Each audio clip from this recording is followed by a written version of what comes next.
Rockstar gang, what up? What up? Appreciate everyone in here. Appreciate everyone joining the live stream. Do me a favor as you come in, make sure you smash that like button. I'm lagging a little bit. I can see it. I can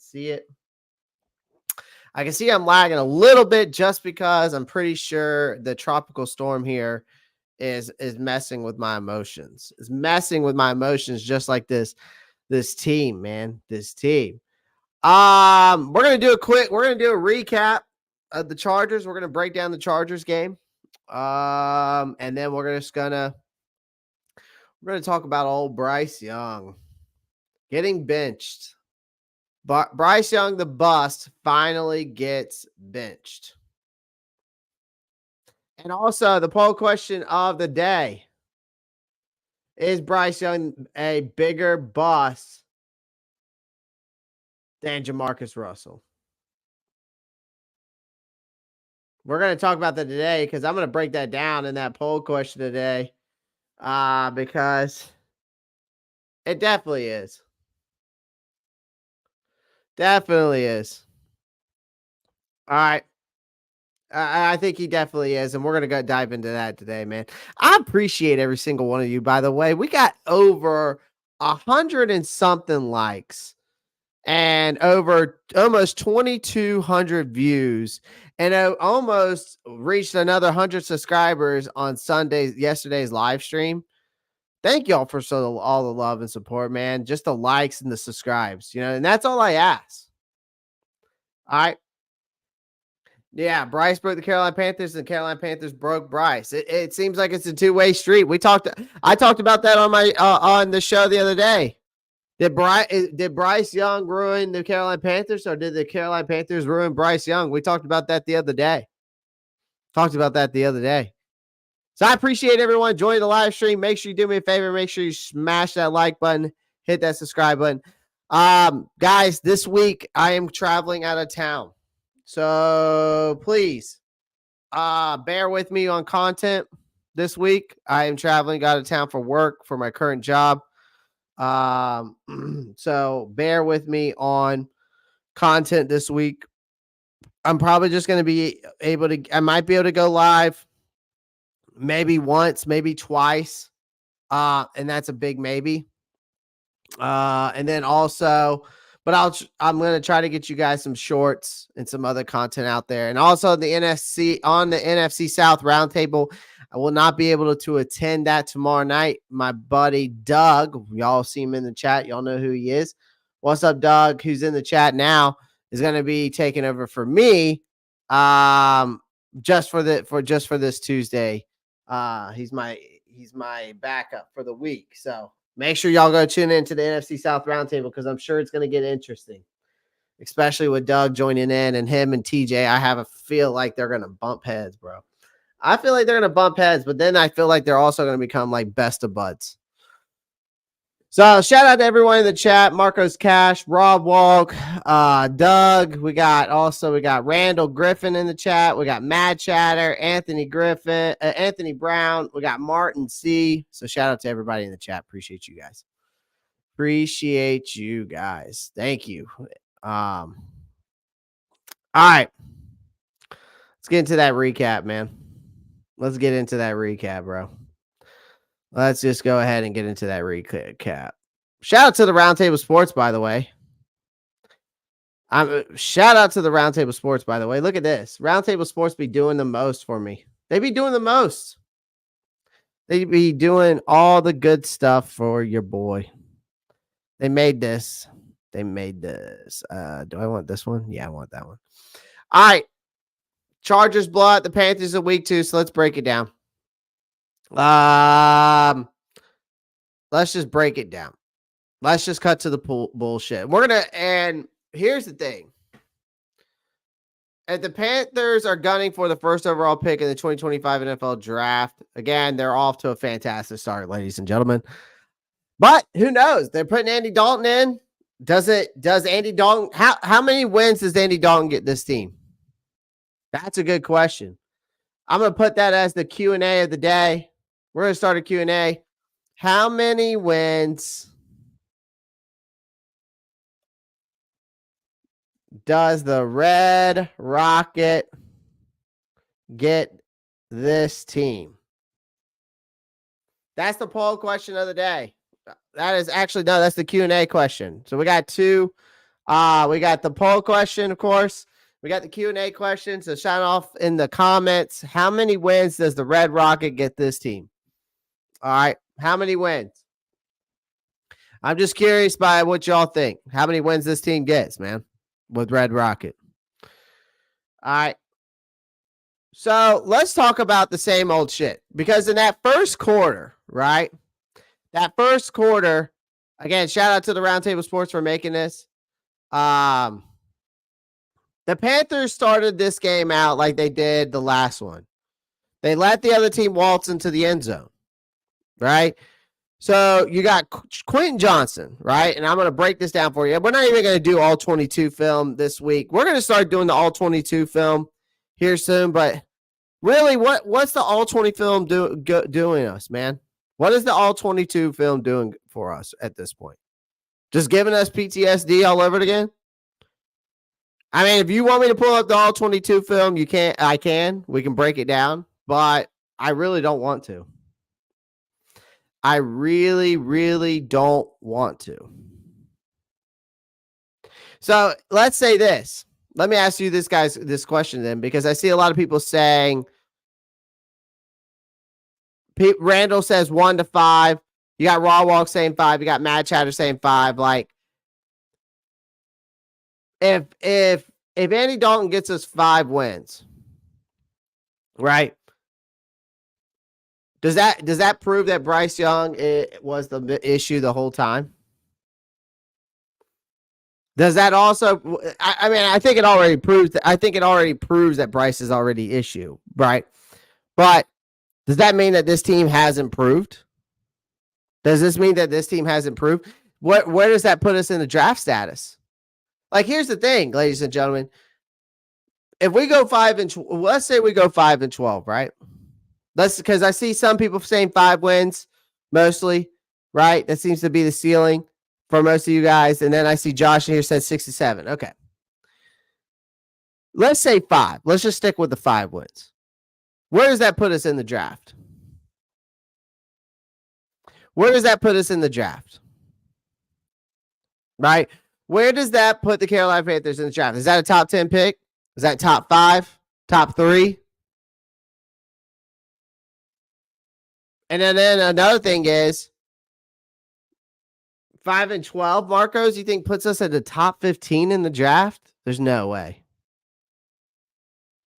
Top 15 is way too high for a team that goes 5 and 12. If we get 5 wins and don't get the first pick, then it's possible you don't get the guy we want at quarterback. Yeah, that's also true, Randall. But who knows? Maybe they're not wanting to get a quarterback in this draft. Maybe they don't trust the quarterbacks in this next draft class. This next draft class of quarterbacks, and we're going to break that down sometime soon. When we look at this draft, and trust me, y'all know my draft content. I do great draft content. I probably do one of the best draft contents out there. And I break almost every single player down, at least around the top 10, the top 20. And I give you my analysis on them. I did it last year. I'm going to do it again this year. This quarterback draft, though, right now to me looks a little questionable, though.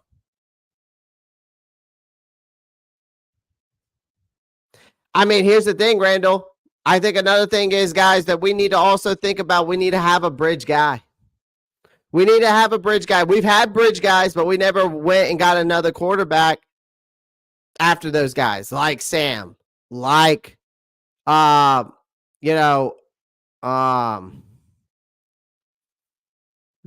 Teddy Bridgewater. Those were bridge guys. I think Baker but look what Sam Darnold's doing. Look what Baker Mayfield's doing right now. You missed out on them. Sorry, I think we missed out on both of them. I think it just proves like how all these other players have gone elsewhere and done better, not besides Teddy Bridgewater, but guys like Sam Darnold, Baker Mayfield, and so on and so forth. There's a whole list of names that have gone elsewhere and have had success. So it's not a player's problem. It's not a person's problem. It's the Carolina Panthers' problem. We're the problem, right? We are the problem. That is what we are. We are the problem. We're the issue. So I think right now, if we got to pay Dalton another year contract, we pay Dalton another year contract. And another thing is, guys, you can't cut Bryce. You won't be able to cut Bryce after this year because you take a massive cap hit.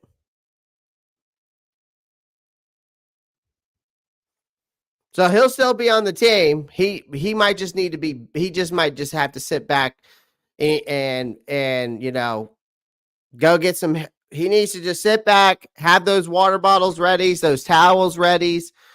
That's what he needs to do. He needs to have those water bottles ready and those towels ready just to hand off to the other guys.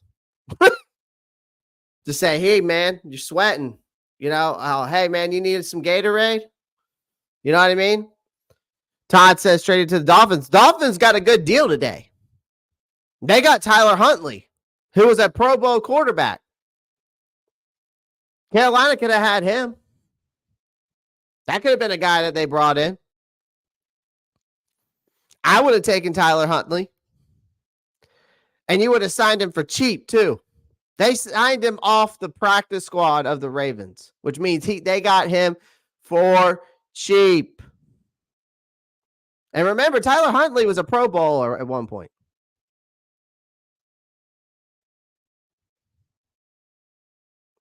You know what I mean?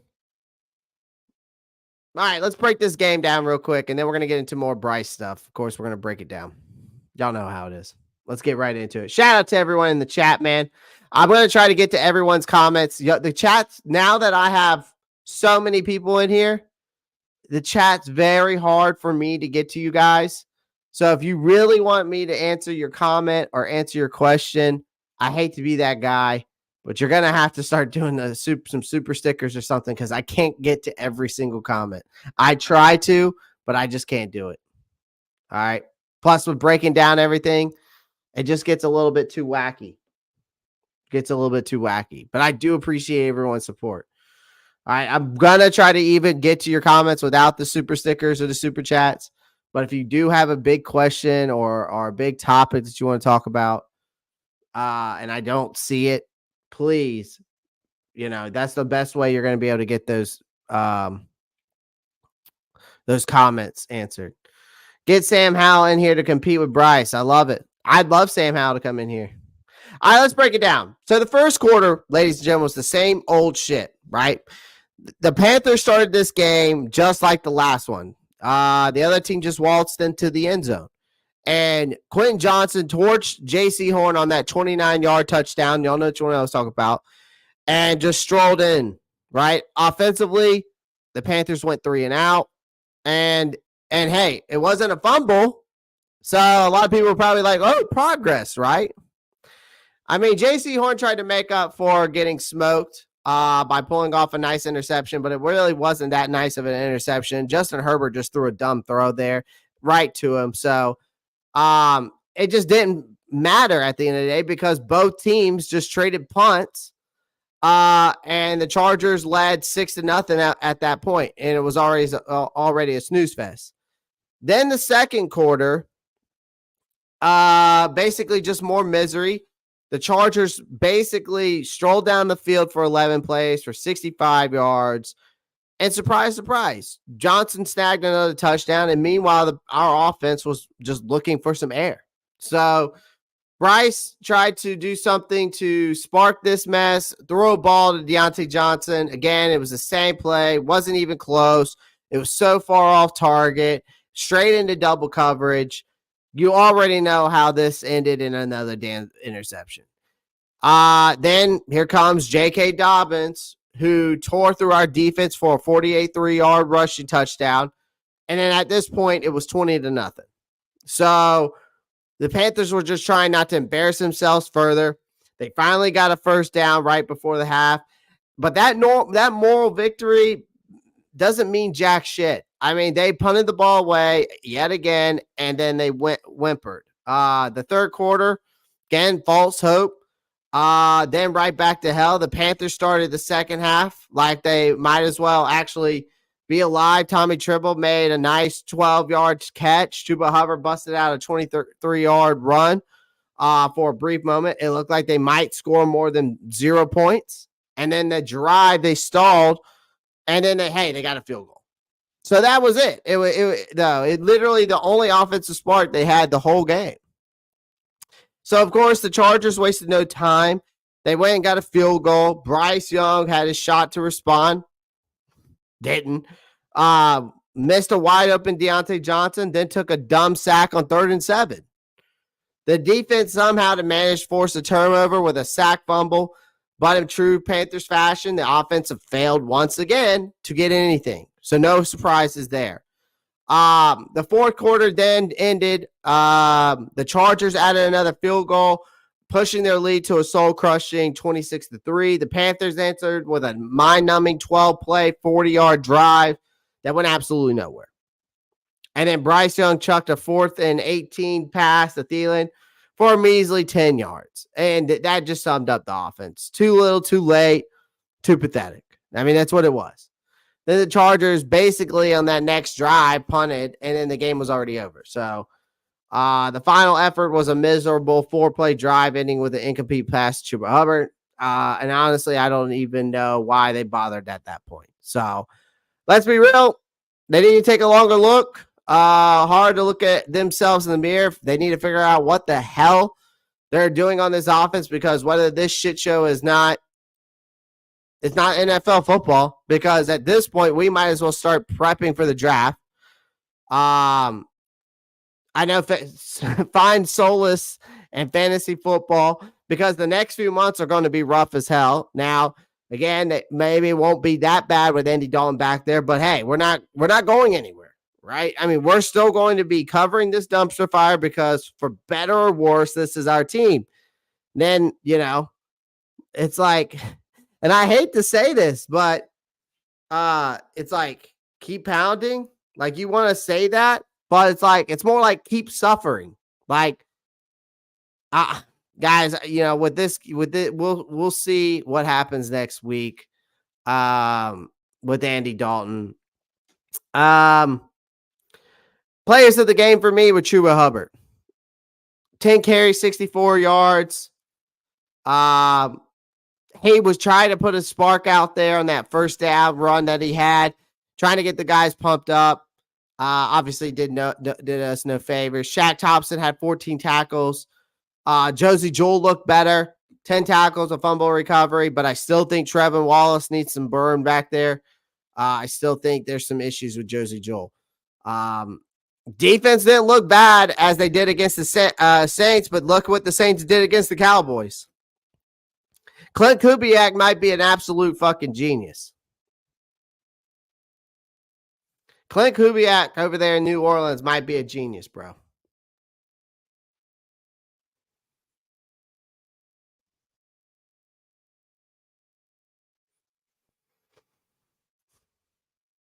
Let me see some of these comments. Jeff R., I saw yours. What this does is allow us to move on from the bad pick. It was also confirmation that Tepper now understands that this isn't our guy. That was the most important thing. Draft a new QB 2026. Yeah. I think we just need a bridge right now too, Miss Rand. I'm telling you guys right now, I think it's time to bridge with a guy like a Tyler Huntley. Or like if they bring Dalton back for another year, bring him back for another year. Or they go out and get a guy. Who knows? Justin Fields might be on the market. Go get a guy and try to get Sam Howell. Or go get a guy like, I don't know, maybe go get Jimmy Garoppolo. Maybe once he gets off his suspension or whatever he's on. I don't know. But go get somebody that could just come in here, win you a couple games, and let's move on. Let's just go 5-12 for the next 2 seasons and try to get Arch Manning. Right? Or try to or you try and you get draft capital. You try to get some value. You try to boost this team up with key values through the draft and free agency. You're going to have top 10 cap space next year, top 5 cap space. So the free agent market's going to be good for you to be able to pick up some guys that you need. But then and I know it's going to be hard to get them here, but it's worth a shot, right? Yeah, I mean, Doug, I don't disagree with you. I think our run defense is trash too. Don't get me wrong. But the defense looked a lot better. But again, our defense is going to look bad when your offense can't stay on the field. You know, if we're going to put context into all of this, let's put all the context in all of this. You know what I mean?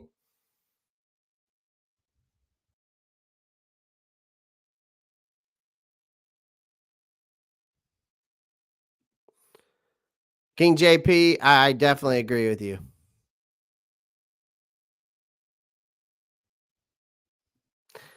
Go get Darnold back? Absolutely. Let's go get Darnold back. Let's go get Darnold back. You know what I mean? I'm lagging like hell right now. Sorry, guys. I can tell I'm lagging like hell right now. For whatever reason, I'm lagging. I wasn't lagging yesterday.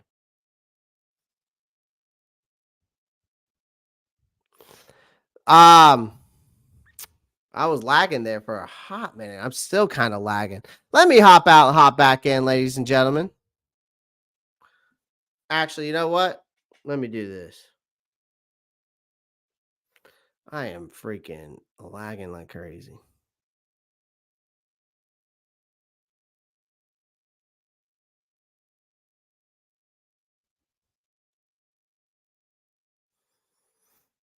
Hold on. You're not lagging on my end? Okay, I'm not lagging. I'm not lagging. All right, I just felt like I was lagging there for a second. Okay. Let's keep going. All right.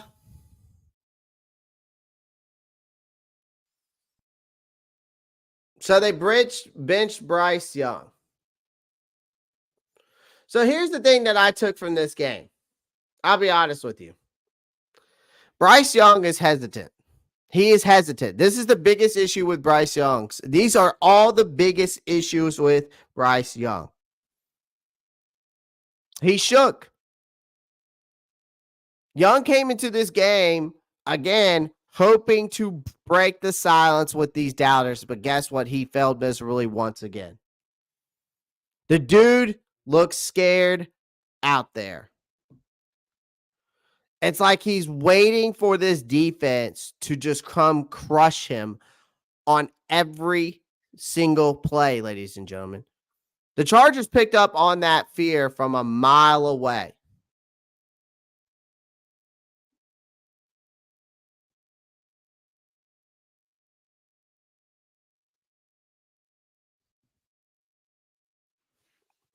From a mile away. Like he's tentative. He's tentative. He's indecisive. He can't generate any damn momentum. And when your quarterback's playing scared, the entire offense feels it. You can practically smell the fear in the air, that stench of panic. It's contagious. This shit had to change now. And Young's career is gonna nosedive even harder. So time's running out. I think this kid really does need this.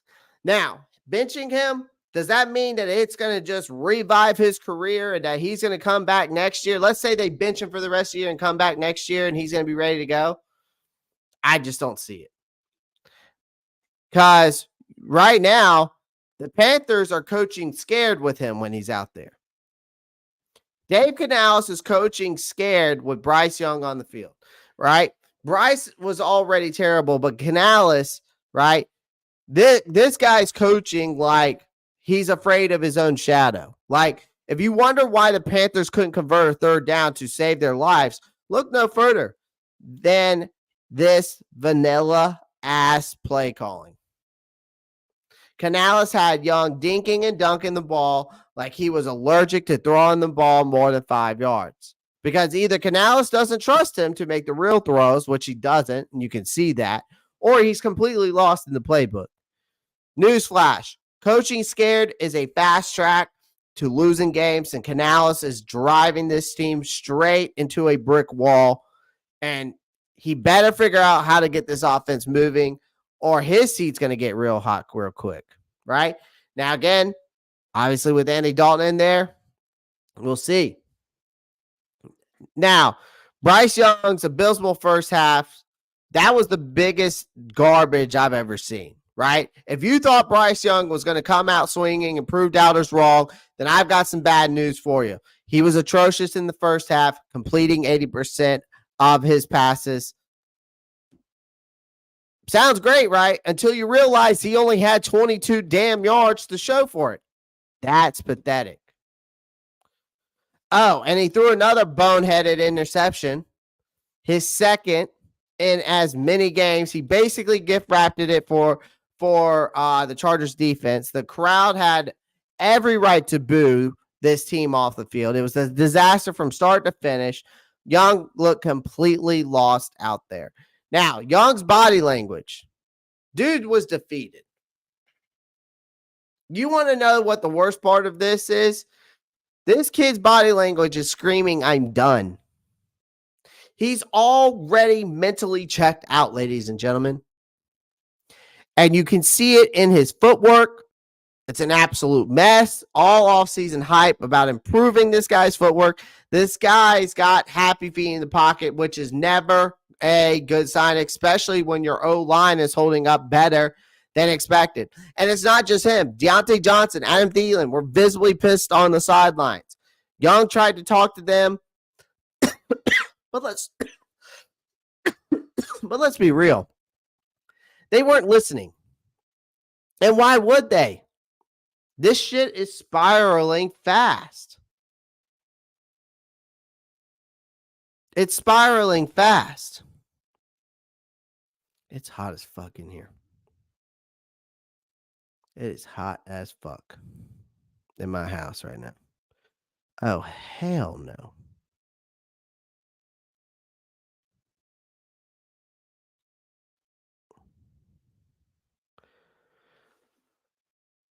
I'm burning up. Hold on. Honey! I'm turning the air down. I'm burning up. What you got? I put it at 70. Is that all right? Yeah. I think this morning I put it at 72. I'm hot. All right. Burning. Slap up in here.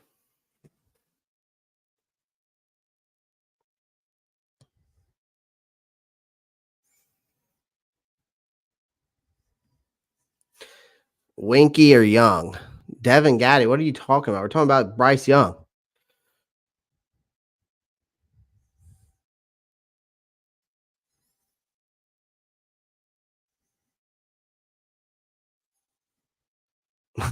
Dude, it's burning up in here, bro.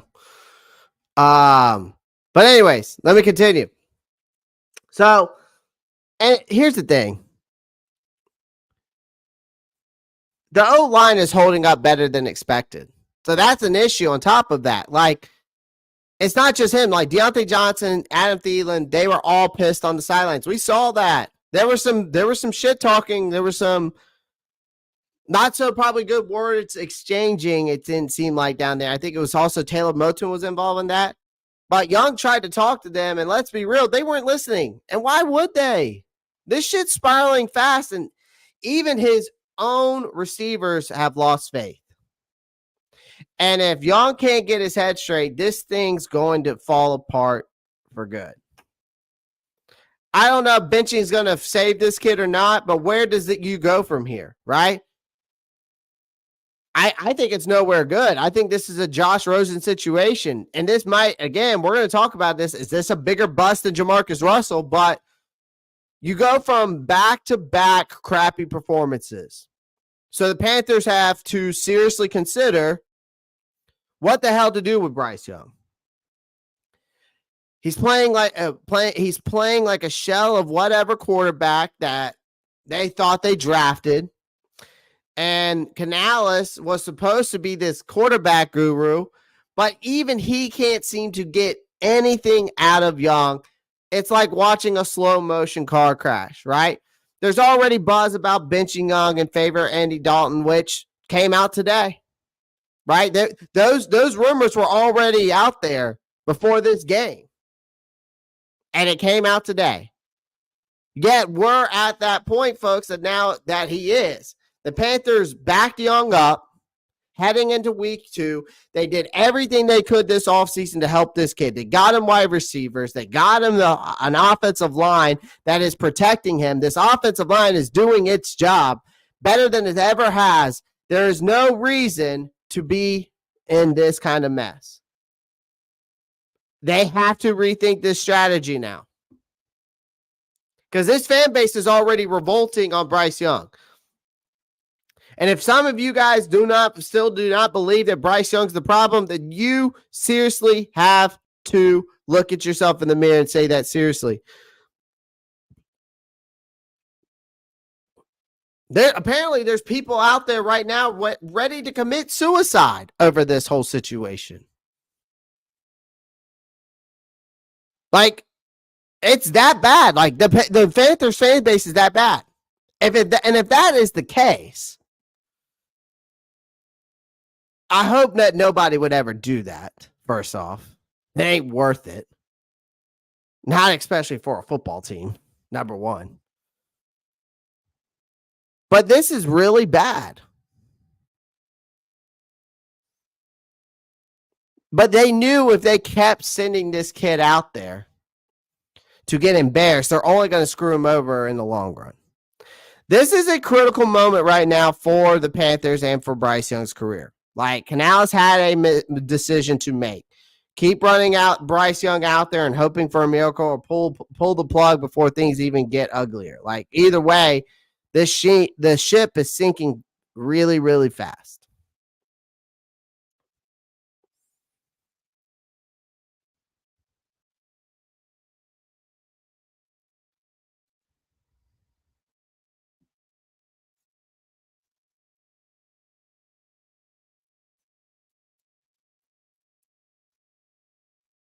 Who's worse, Chris Winkie or Young? I would probably say Young at this point.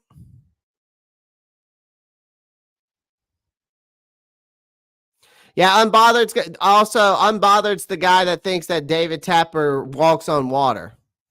So yeah, really, that's real education right there. That's real education right there.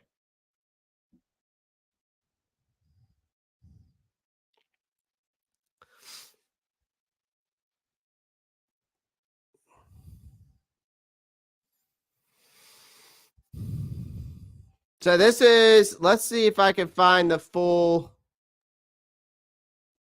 Let's see if we can find the full breakdown of this thing. Whoops. There's the press conference. Made that decision after looking at it that this is the best decision for our group, for our team going forward. Dave, how difficult is it to evaluate a roster when you guys are not moving the ball down the field, not just on offense, but the entire product? Yeah, there's a lot of factors.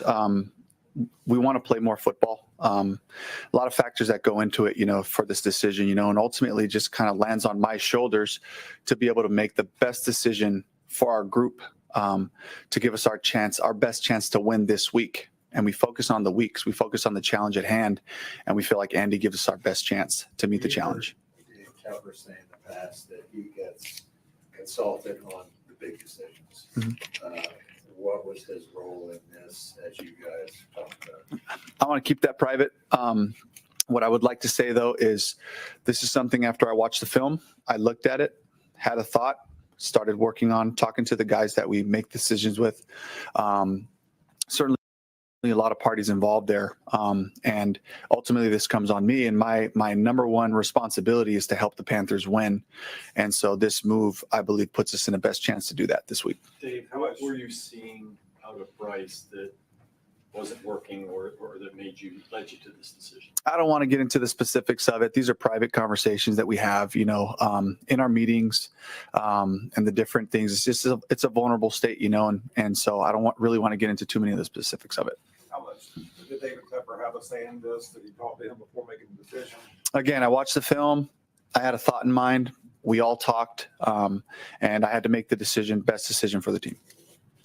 Dave, you were brought here to be the head coach, the offensive coordinator, and part of your plan was to be the quarterback shepherd, essentially.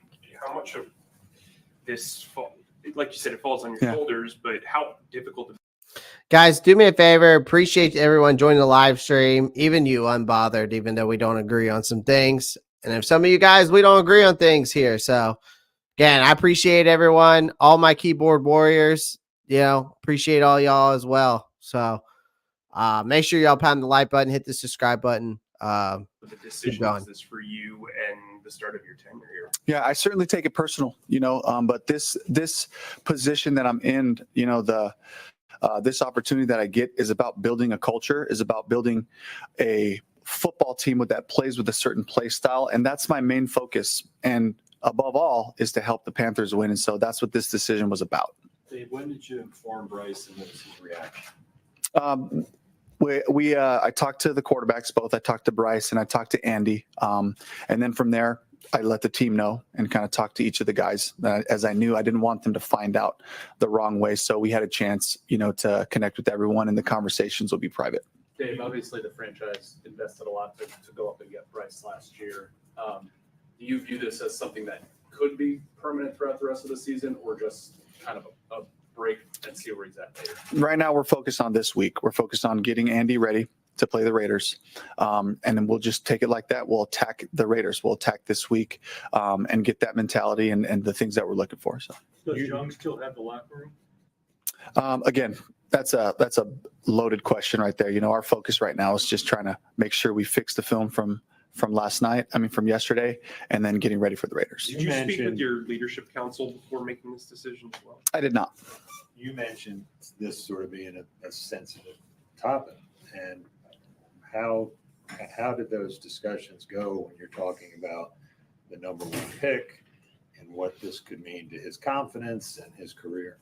Yeah, it's a lot of those factors. And again, I hate to sound like a broken record. I owe it to all of the guys, the coaches, the staff, the players, everybody involved, to be really critical about what we put on film, about what I'm seeing, and to make sure that I'm constantly making the best decision for the team every week. And it happens to be the quarterback position. And so it's loaded that way, but it's every position and it's all the guys. And I was able to stand in front of the team and challenge all the guys that we all have to step up our passion for what we're doing to play with the play style that we're looking for. Just yesterday, you were adamant that Bryce was the guy. He was the starter. Yeah. Less than 24 hours later, how do you come to terms with mentally making that decision and then presenting it to him? Yeah, it was rough, but I had to watch the film. And at the time that I spoke to you all, I hadn't watched the film, so I just went home. I watched the film. I gathered the information and made the best decision for the team, especially for the offense of what's going to put us in our best place to be successful this week.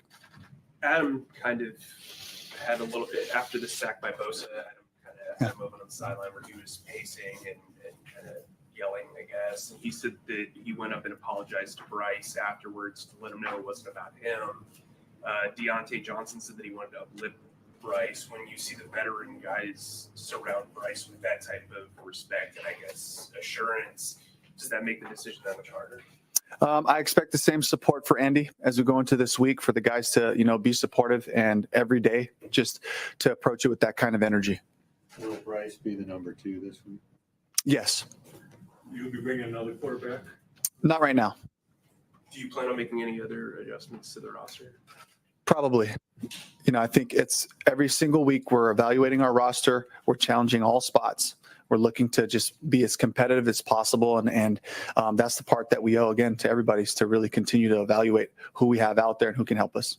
Does the overall offensive scheme change a little bit with Dalton at the helm, or is he going in to implement what you all have been trying to do? Yeah, it's going to be our system. Yep.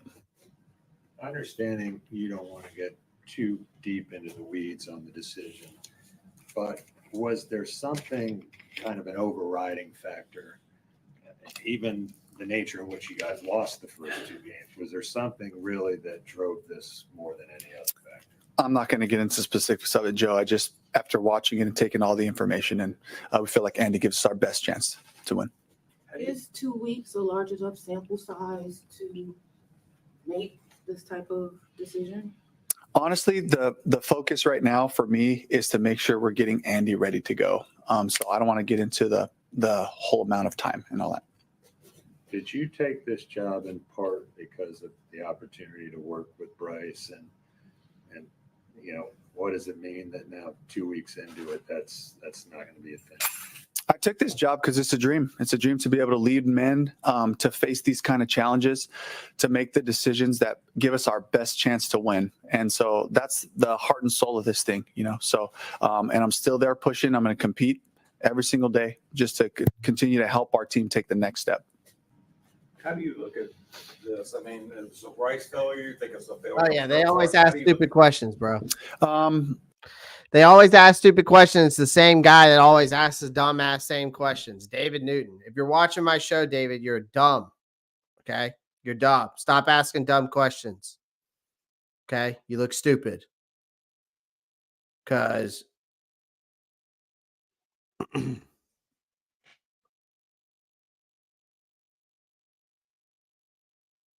stop asking dumb questions. These reporters are terrible, bro. I just have to gather information, and I have to be very objective about what I'm looking at and where we can go as a team. And so we feel like Andy gives us our best chance going forward. I know you don't want to get into the conversation with Brant and Dan, but how empowered did you feel to make this decision with the people that you made those decisions with? This is my decision. This is our football team. This is trying to win on a weekly basis. And while I could ask better questions than David Newton. Like, that's a fact. That's an absolute 100% fact. I could get ChatGPT to give me 10 questions I should ask at this press conference that are better than David Newton's. Like, it can't be that hard to be a reporter and ask, like, really good questions. But we got reporters out here who just ask dumb questions. It's so frustrating. That's why I can't stand watching some of these press conferences.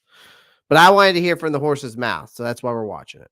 it's my decision, I gather information from the people that are critical to making these kind of decisions. But this is something that I felt like gives us our chance to take a step forward in our play style and to be able to compete this week against a really good Raiders team. Was it a hard decision for you to make? Absolutely. Absolutely. Every roster move we've made has been a really difficult decision, but it comes with a lot of thought, a lot of conversations, and a lot of film study. It always comes back to the football. And so that's how the decision was made. There's a hope that, maybe Bryce sits back, watches and learns, and then it pays off down the road just from learning. I know you said last week that there's nothing like game experience, but in some ways, maybe is it better for him to take a step back and reassess and watch from and maybe learn that way. I certainly hope he just shows up every day, works hard, focuses on his job, and continues to push himself. Is this a weekly decision you're going to have to make, or is Andy the starter just moving forward? I don't want to get into timelines. I just know Andy gives us our best chance to win right now. His resume speaks for itself. He's an experienced player. He's got a lot of football in his history. So I'm excited for Andy with this opportunity. And I believe he gives us our best chance to win this week. Is he healthy? I know he had some stuff in preseason. Andy Dalton's our quarterback right now. So going in. He just asked him, I know he had some injuries during the preseason. Is he good to go? No fucking shit, he's good to go. That's a dumb question. Why would he name him the starter if he wasn't good to go? Make it make sense, bro. These reporters are so bad. I don't know if that was David Newton. I don't know who that was, but that's a dumb question. Another one. Into this week. We feel great about him.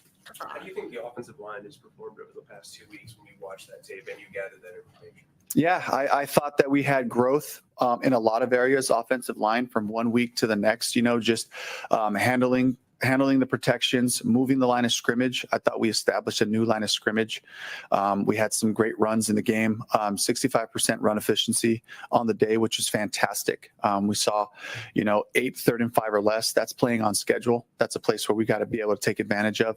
And the offensive line is a huge part of that, so saw the guys working together. They got a bunch they got to clean up.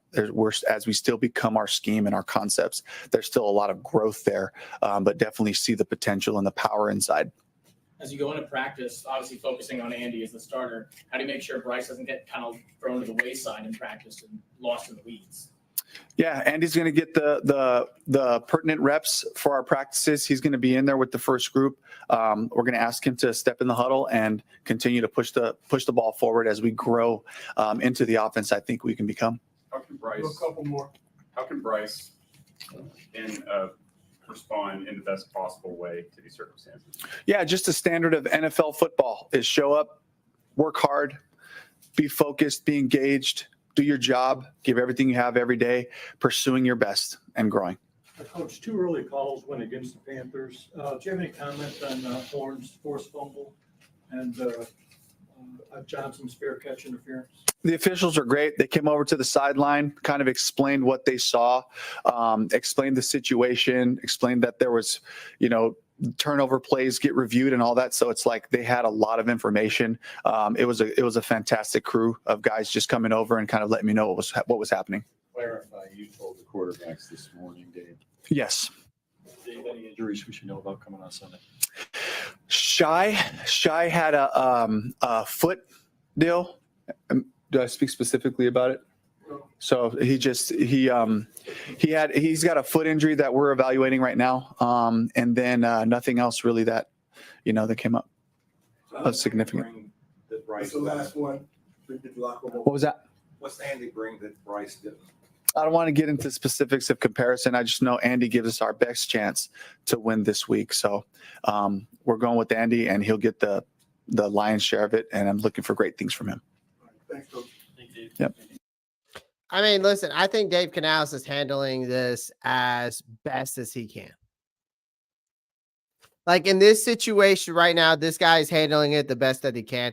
He also is very good at not answering these questions, these dumb questions, but also not getting in too much specifics, I should say. Specifics. All right.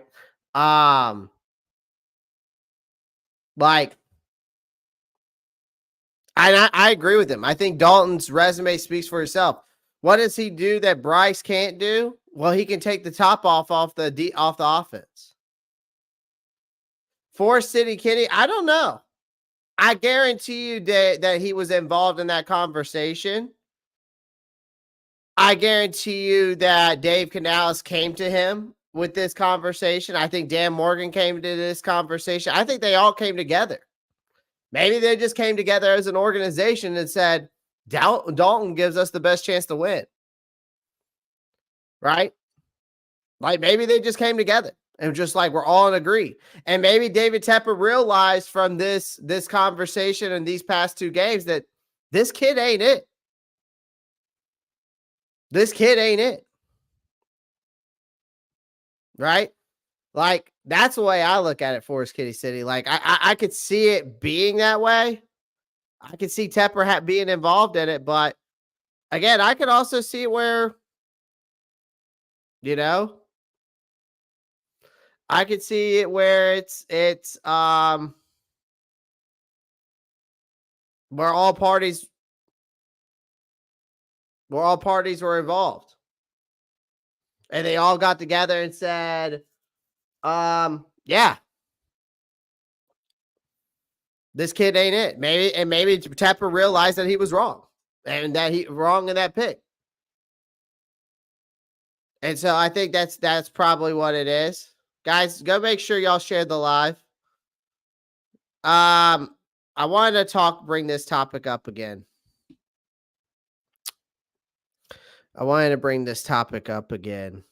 I'm going through my thing because this is a topic I wanted to talk about. Here's the thing, and I think this is a thing that brings up a topic of discussion with this right here. Did the Panthers ruin Bryce Young or vice versa? Now, this tweet came out, and I talked about it, I think, last week on my show. I think I talked about it last week, and I want to bring it up because I saw some people talking about it in it, and it was about this tweet right here, right? Did the Carolina Panthers ruin Bryce Young, right? Or did Bryce Young ruin the Panthers?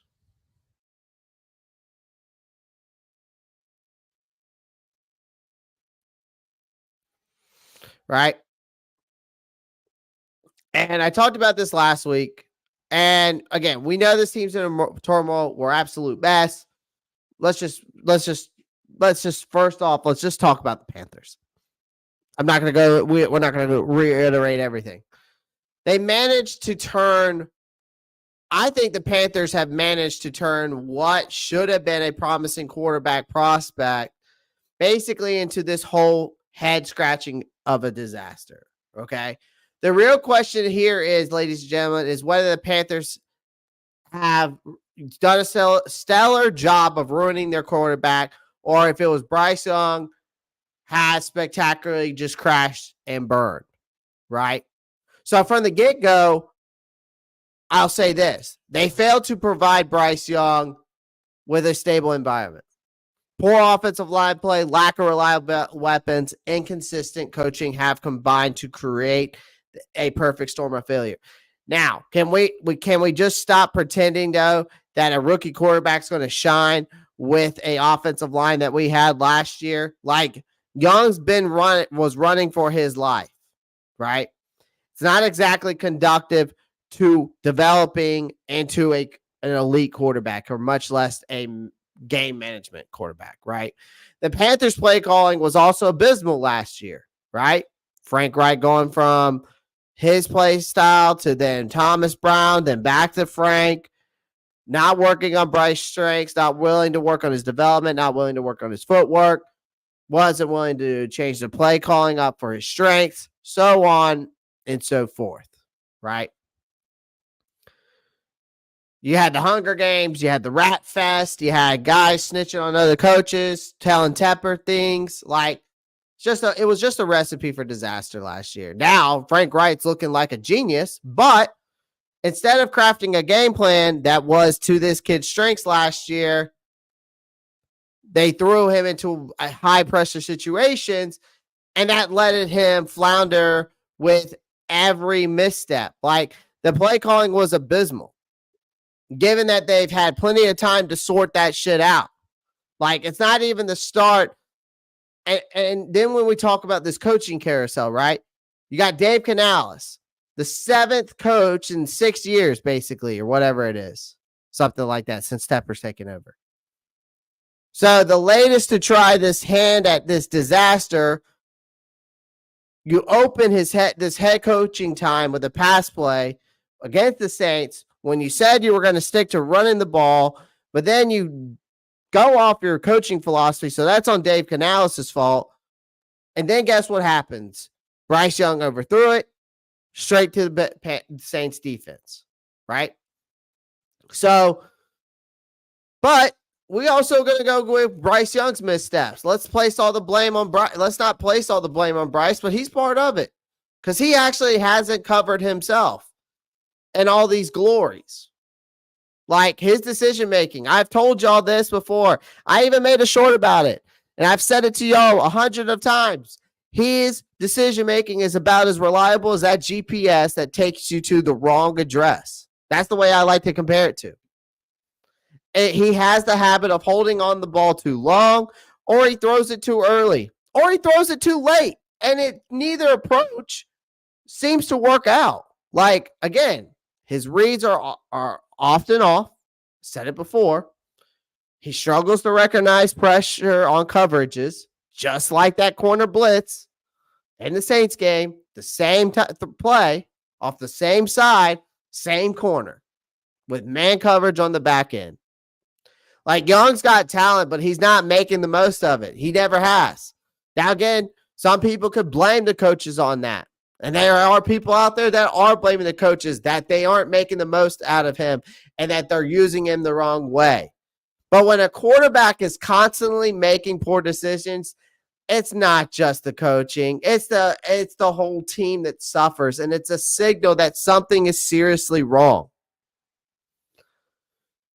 But Young's failure to execute plays are killing any offensive momentum and they stall drives. And if he can't adapt and improve, the blame is going to continue to go on him and not anymore, though now, because let's just talk about this way. I think it's a mutual destruction when we answer this question. I think it's mutual both ways. Who ruined who?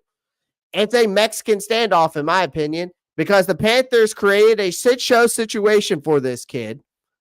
And Young's own shortcomings are also amplified the disaster. So the franchise mismanagement and Young's failures to feed into each other and create a never-ending cycle of this monstrosity. Again, I think it's a mutual destruction. I think it's both parties on this one. It's basically 50-50.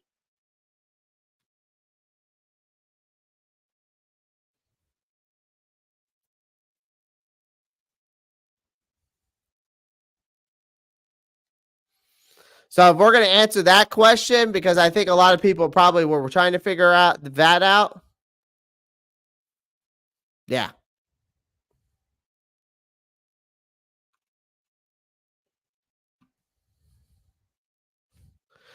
Hey, unbothered, do me a favor. You're going to get put in timeout. I'm just tired of hearing, listening to his comments or seeing them because they're just not educational at all. They're just someone who is probably on a David Tepper burner account.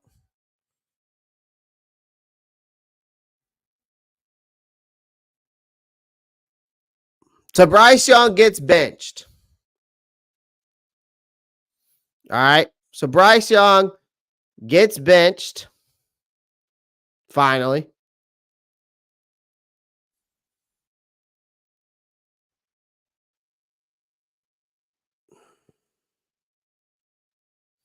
I just can't stand stupid people, man. Sometimes it just like, you just got to put them in timeout for a little while and then we'll let them come back. You know what I mean?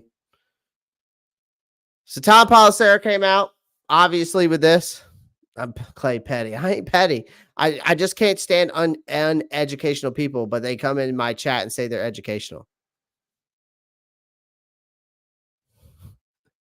I love this movie.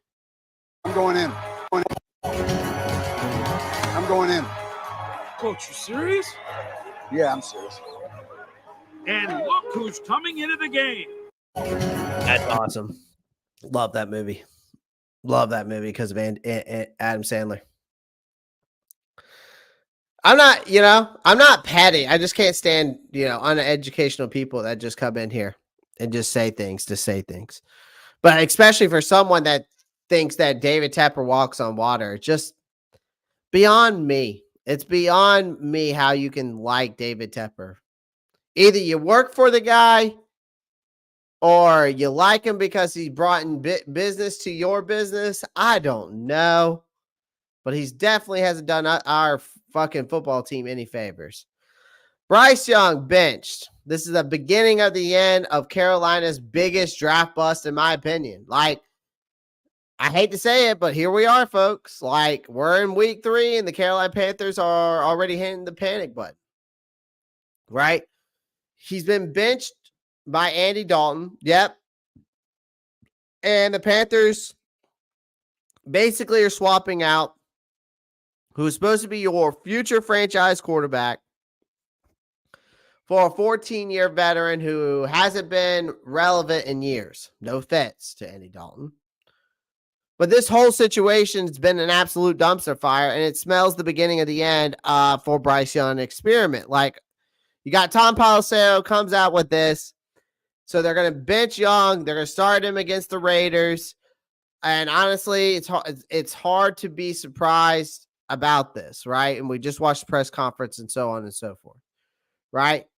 There just has been no improvement. It's just been regression after regression after regression. And you could feel the coaching staff giving up on Young in real time during that Chargers game, because it was almost like they were afraid to let him throw the ball down the field. They were coaching scared, like I was mentioning earlier. And that was the thing, because even down big in the second half, they leaned on the run game. They kept throwing, Young kept throwing short, useless passes near the line of scrimmage. And then guess what?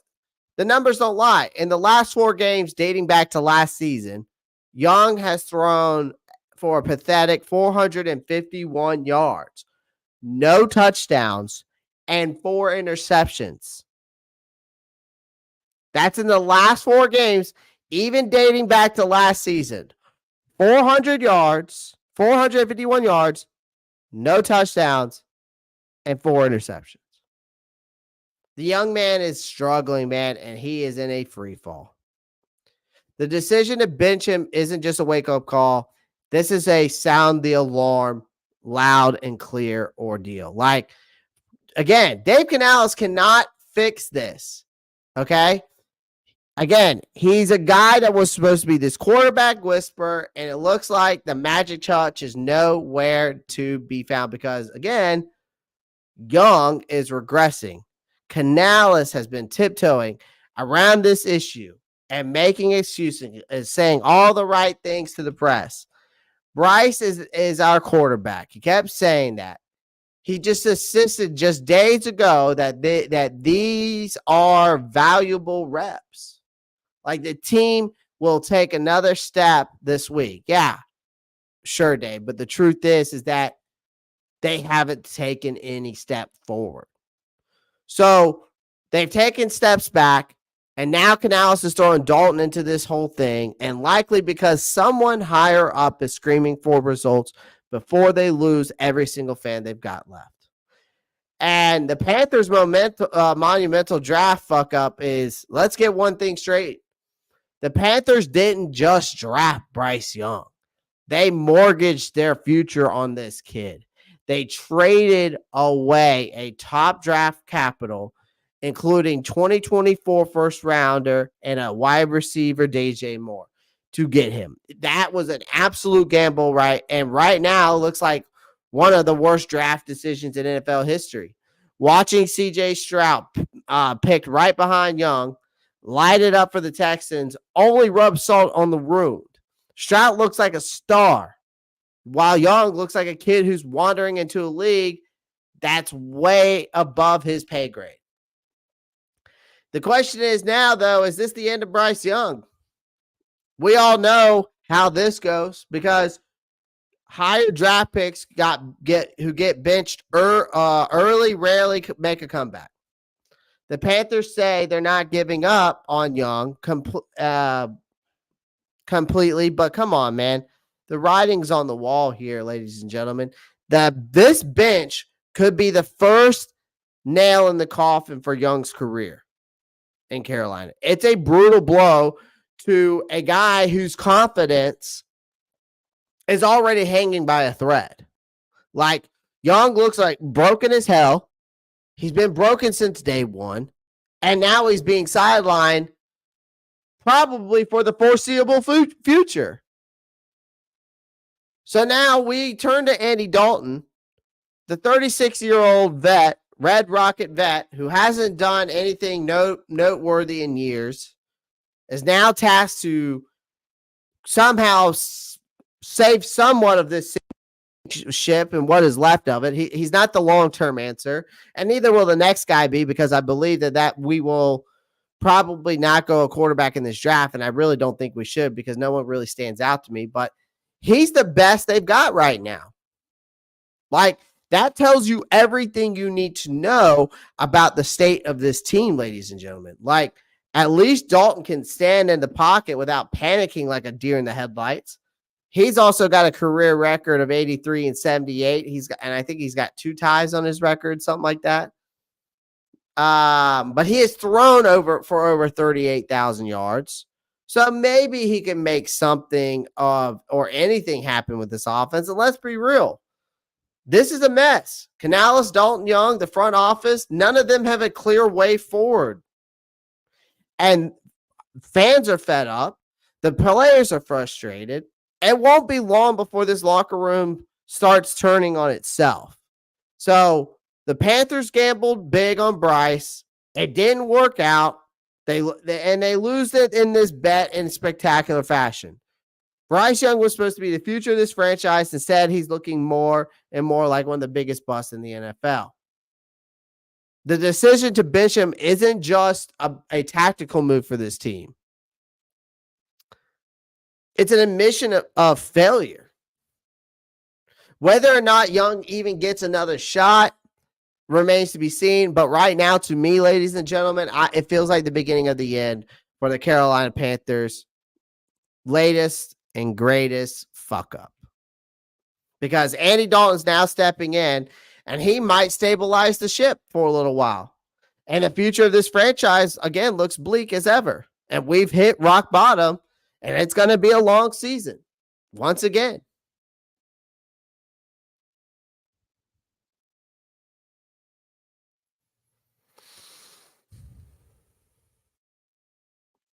Get to some of these comments. Do you think we draft quarterback this year? I don't.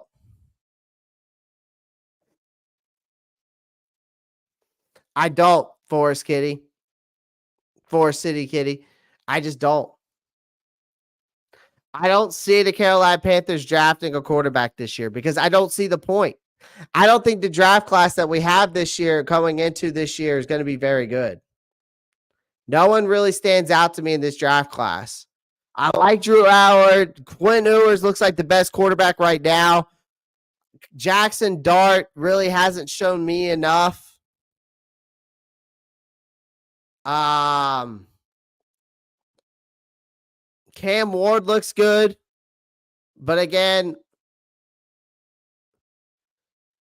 again, what are you going to do? I mean, Cam Ward looks good, but I don't know if he's an NFL-ready quarterback.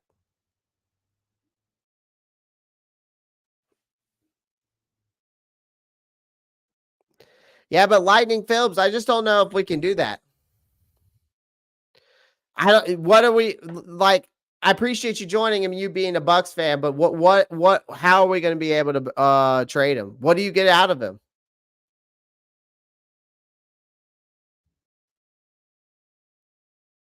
I just don't think we'd be able to trade him for anything, honestly.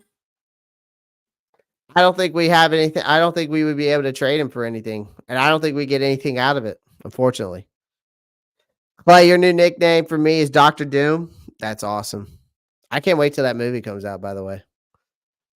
They said that about every quarterback class every year, though. Yeah, and King JP, there might be a guy that just comes out and shocks the world, right? You might be right, Lightning. And listen, if they want to, by all means. No, I know, Josh. I know you're playing. You're good. Breaking news, David Tepper to be starting quarterback this week. No. Now this leads me to my next segment. This one's going to be fun. This one's going to be real.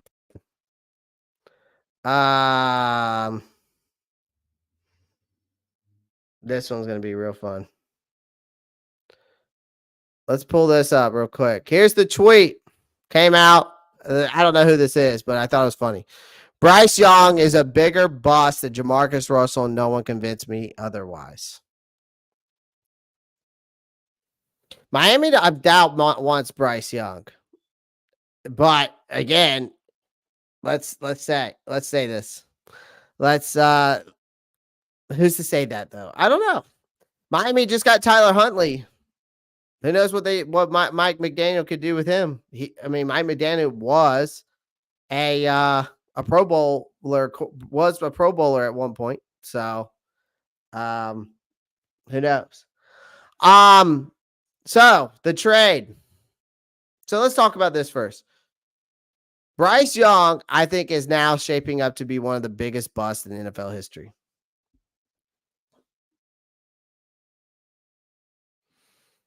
And this guy says that no one can convince him otherwise. And I kind of agree with him because he's sitting, and here's the thing. Jamarcus Russell is sitting somewhere laughing his ass off, knowing he's no longer the golden standard of the NFL failures, I think. Because after week 1, the Panthers trade to grab Bryce Young was on track to be one of the worst in NFL history. And after week 2, it's official. This disaster pushed Deshaun Watson debacle, Herschel Walker trade to shame. Carolina mortgaged their future for this guy. Again, can barely break 100 yards in a game. It's honestly stunning how bad this kid is. But let's talk about it. The more you look at what the Panthers gave up to get Young, the worse it gets. And I'm going to break it down for you.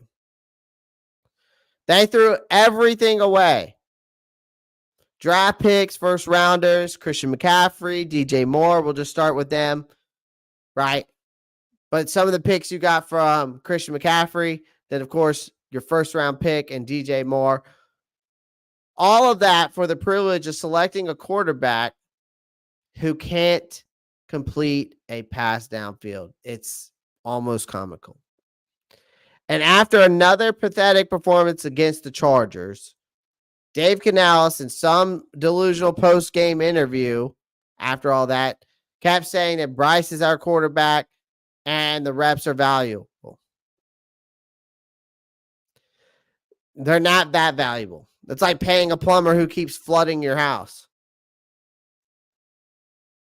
That's about as value you're getting out of it.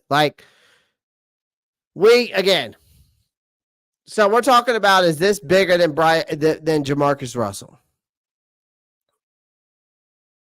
Bryce Young has been saying his confidence is in the Lord. And I get that. And I you probably should hand over the wheel to Jesus at this point, Bryce, because God might be the only person that could save you at this point. Because you don't know how to read defenses, or you throw a football more than 5 yards. And then less than 24 hours after that embarrassing post-game speech, they pull the plug on you. Canales had a little divine intervention with himself and maybe David Tepper and Dan Morgan and realized we got to bench this guy or we're going to lose this whole entire locker room. That's what they were thinking. When it's gotten so bad, you risk losing the respect of your entire team by putting your first overall pick on the field. It's over. In 18 games, Bryce Young hasn't had a single moment that said, wow, that's why we drafted him number 1 overall. Because instead, it's like watching a deer in the headlights week after week after week. It's so awful. We still don't know what the Panthers' actually skilled players are capable of, because Bryce Young has been too busy throwing checkdowns or scrambling into sacks. So now they've reached this level where they bench Young, okay, as we've been talking about it. And the thing is that I'm trying to wrap my brain around this, is that we're on the next level of clown show status. You bench Young, but still insist he's our quarterback. Are you serious? Because how do you bench a guy and say he's your future in the same breath? That's kind of brain dead coaching, in my opinion. That shatters a player's confidence completely. Even if this is just a so-called mental reset for the kid, what happens when Andy Dalton comes in and shocks of all shocks and makes the offense look like an actual NFL offense? Like, how do you go back to Young after that? Like, Dalton's probably going to show in one game what Young couldn't do in 18 and move the damn ball. And let's not even start on how the hell it still blows my mind that we still picked this kid over CJ Stroud. Whoever the responsible for that should be fired immediately, but the person that did make it owns the team, so you can't fire him. So seriously, send every evaluator that we had packing. But again, that's what I want to do, but you can't. Because it's the owner. Just like Unbothered said, that guy walks on water.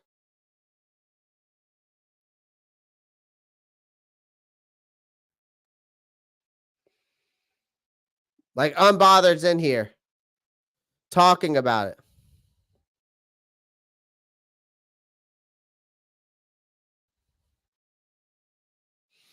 But they didn't give up. They didn't give up anything for Trey Lance, Felipe. Not that I remember.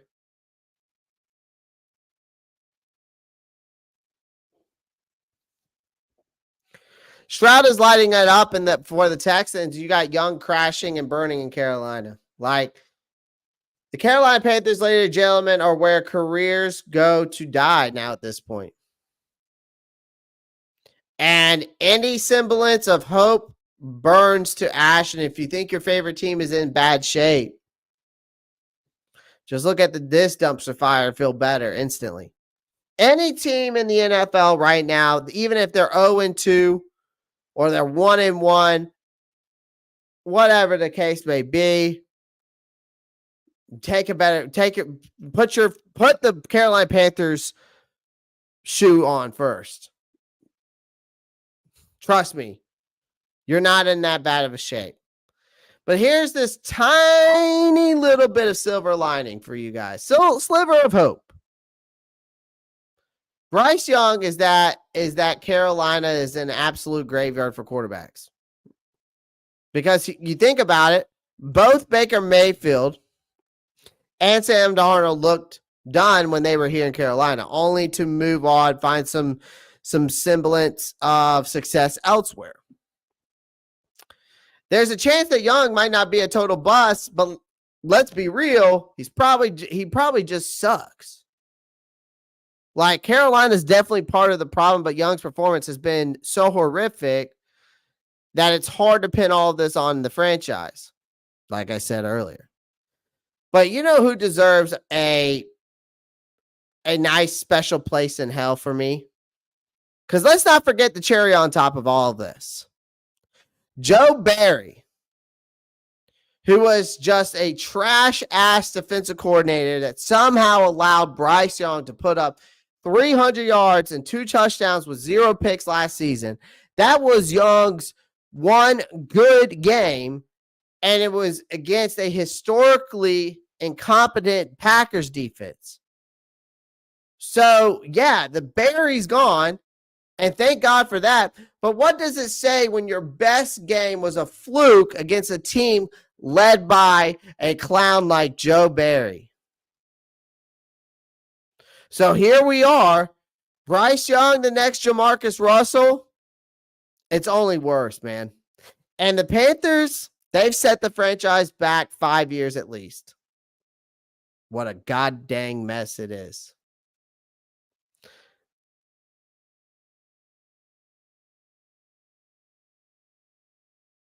What a god dang mess it is. Oh, man. What a mess, ladies and gentlemen. What a mess. And I got Bryce Young's jersey over there hanging up. Gonna have to take that down. Gonna have to put a different jersey up. At least we got Keegley over there.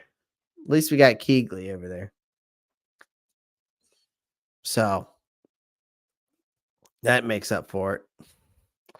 Man, I appreciate everyone joining the live stream. Do me a favor. Make sure you smash that like button. Hit that subscribe button. I greatly appreciate it. We've got 65 votes, but only 36 likes. Do me a favor. Make sure you smash that like button, all right? I'm going to get to some comments now.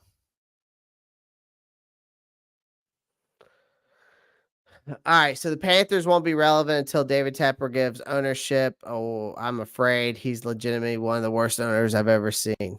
Yep. Sanford traded 3 firsts for Trey. I forgot about that. Appreciate that, Felipe. You want a lighter for that jersey, Clay? No, I'm not going to light it on fire. I'm just going to, I don't know what I'm going to do with it. Maybe I'll just give it to some kid and be like, here you go, kid. Run with this real fast. Just be like, here you go. Oh, man.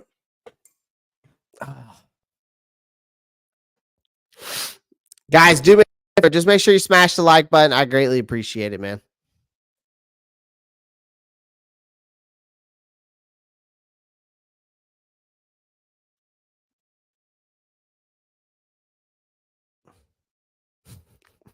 Better than mine. Better than mine, JP. Better than mine. So again, God, what a crazy world we live in, man. Yeah, I just think that I think Andy Dalton's going to be just fine, though, ladies and gentlemen. I think Andy Dalton will be just fine. Probably gets us 5, but he might win 5 games. Who knows? I just hope they keep him in there. I hope that they don't just bench Bryce. Hopefully they don't just bench Bryce for 1 game. I'm hoping this is for the foreseeable future because I think that's the only way this is going to get done the right way.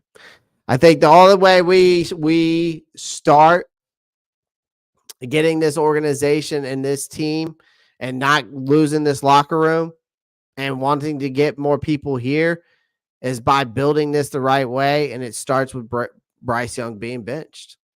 And it starts with, bringing in. I think it starts with bringing in value out of the free agency and draft capital next year.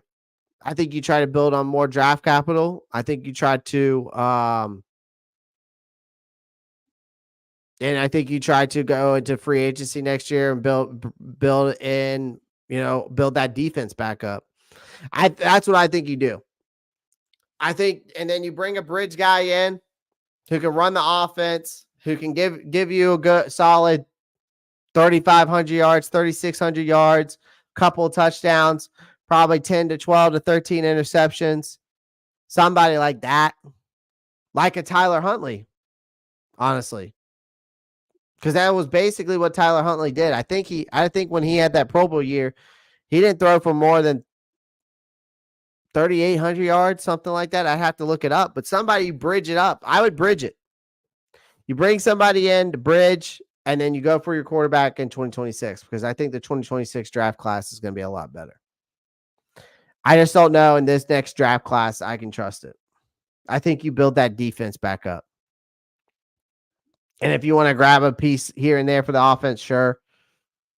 Right? But I think you're set. You're probably going to have to get somebody to replace Thielen. And if Dalton doesn't want to come back and maybe he wants to retire, I don't know after this year.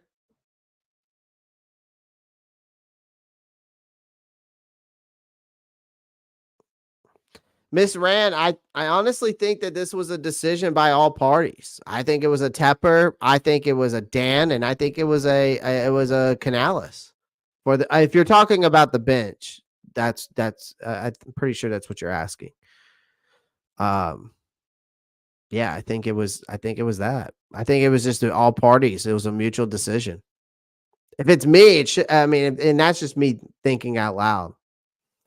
I think in the front, I think it was a mutual decision. I think Brant Tillis probably doesn't really get involved in much. Now he might in certain situations, but maybe in this situation, Brant probably didn't get involved in. I could see him getting more involved in, like the contracts, and stuff like that. So yeah, I just don't see it being I just don't know if Brant got involved. But I think it's a Tepper, Dan, and Dave. I think it was all a mutual decision. And it's a good mutual decision. It's a good mutual decision. I'm going to open up the phone lines. When I mean to open up the phone lines, I'm going to open up the stream for you guys. If anybody wants to pop in, say a few words. Let's see here.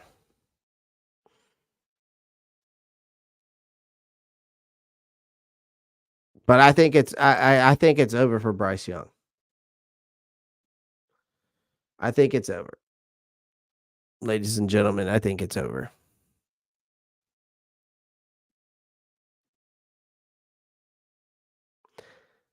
I feel like this is karma for screwing over Cam. It could be, my friend. It could be. Here's the thing. It could be.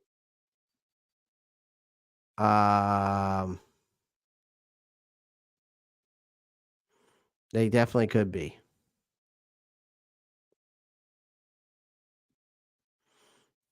Let me put him in here.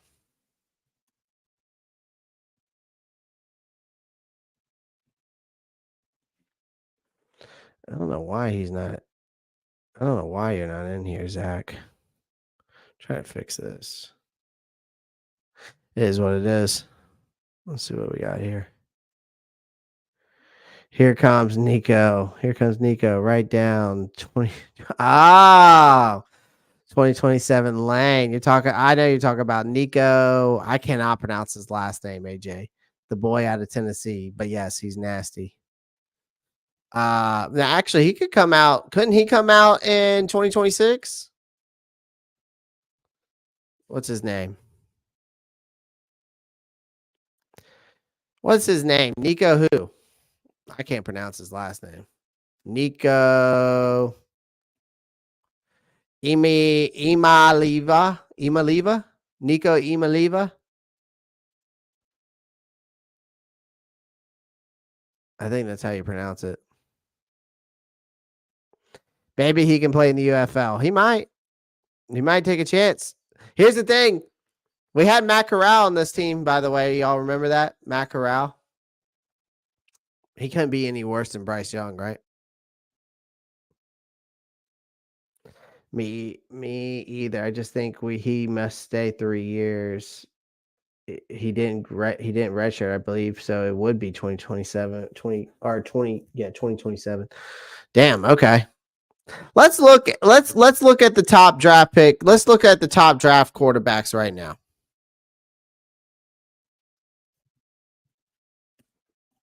Okay. Let's look at the NFL. Let's look at the the top quarterbacks position rankings in 2025. As of right now, based off, and I like to use this website.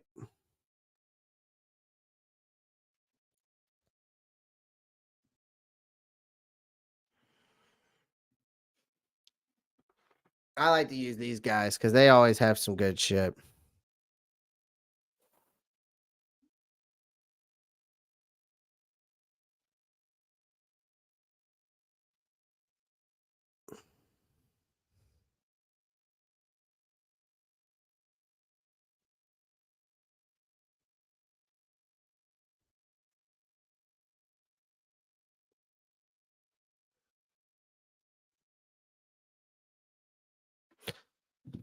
Okay.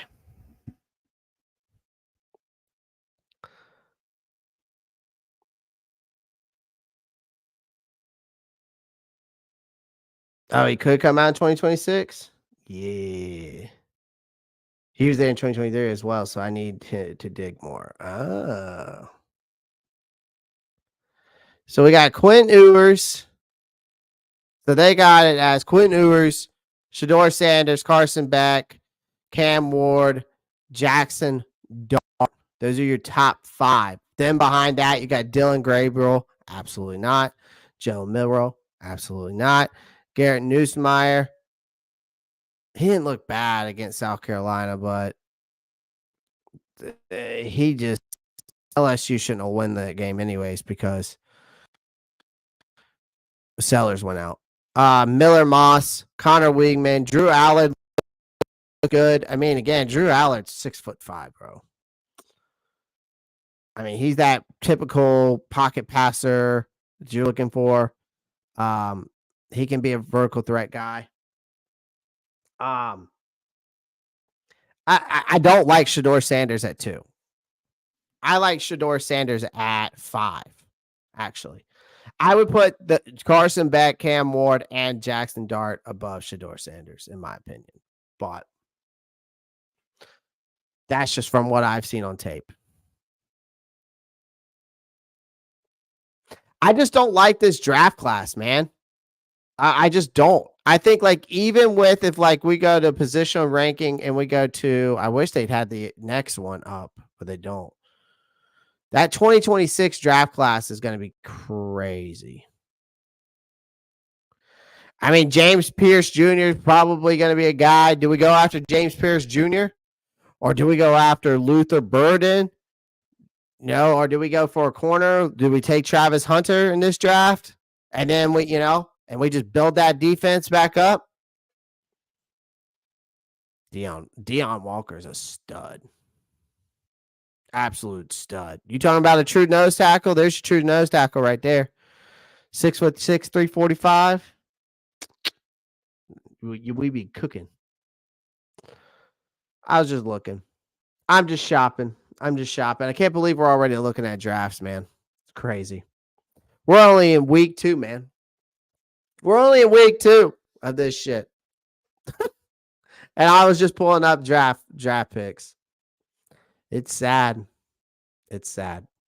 All right, guys. Well, I got to hop off here. Appreciate everyone joining the live stream. Do me a favor. Smash the like button. Hit the subscribe button. I'm going to try to be live this week while traveling. It's just going to be difficult. I got to travel for work. So, but I will try to get some shorts out to you guys as well. So I appreciate everyone joining the live stream. Do me a favor again. Smash the like button. Hit the subscribe button. I'll see you guys on the other side. Appreciate you. Appreciate all the love, the support. Remember, have fun. Be safe. Keep pounding. I'm out. Peace.